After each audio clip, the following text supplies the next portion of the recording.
in the movie 2611, the question that is often asked by the audience, by the people in the hotel is, what happened since that evening when the attack happened, and why did the National Security Guard, which was stationed then and only in Delhi, take so much time to reach Mumbai?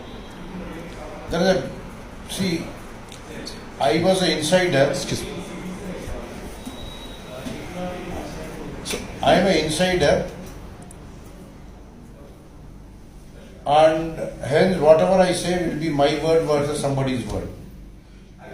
So before I start what really happened, I would suggest people to access Sandeep Unnithan, a journalist who had perfectly documented what happened and how the energy was available for departure from midnight onwards after the deployment had been ordered and they had been transported. So they were in Manesar, and from Manesar they had been brought into technical area of Palam Airport by around midnight.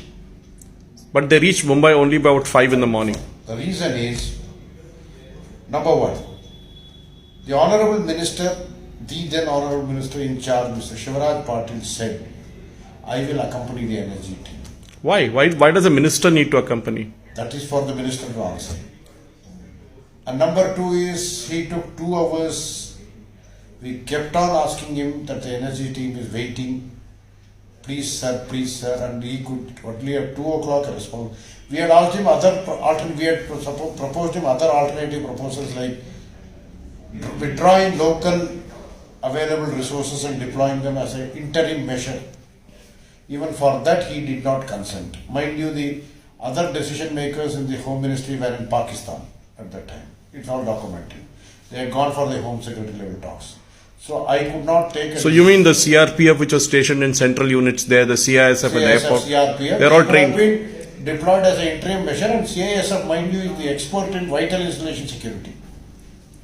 So they could have handled the 2 hotels and CST attack in a very, very positive way. They could have called to mitigated a lot of damage. The number of people killed could have been far less. They could have taken control of the situation. Having said that, since the energy has been, even till date, I have to flag one thing, even till date there is no official order which says that in case of that, as an interim measure, these type of locally available resources can be deployed. There is no order to that, but notwithstanding that, the minister has full powers, the secretary has full powers. So he reached the airport at what time?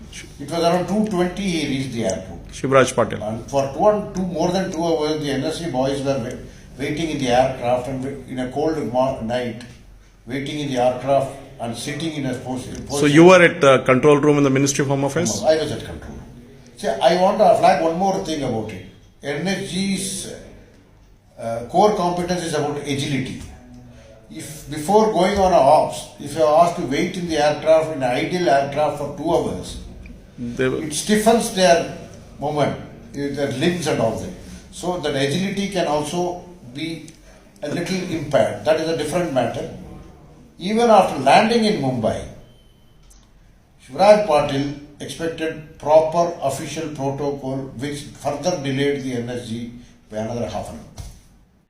Now, this issue about Indian history has now become quite a hot topic. In fact, has been for a few years now.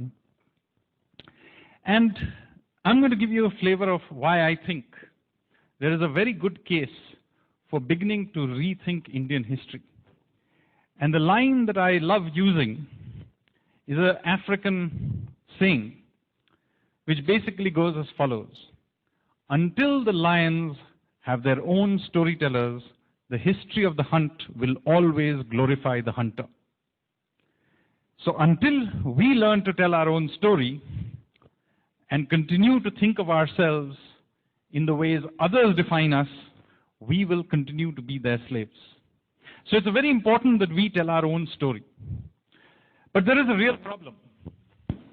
That 70 years after independence, we still do not tell our own story.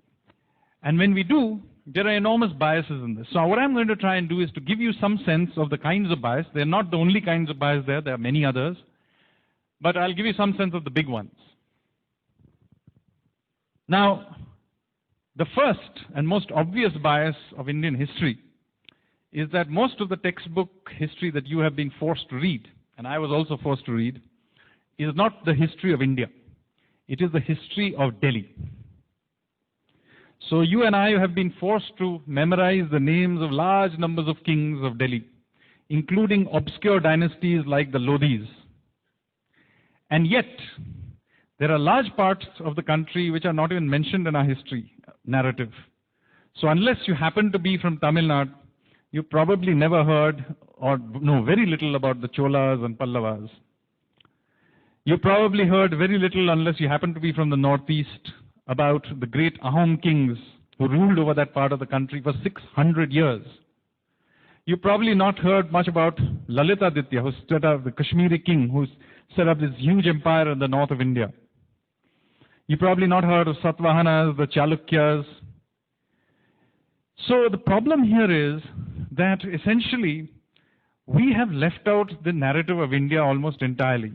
And God forbid you happen to be coming from some place like Goa or Sikkim, you do not even exist in the history book. So this is a very major problem. India needs to grab back its narrative from Delhi.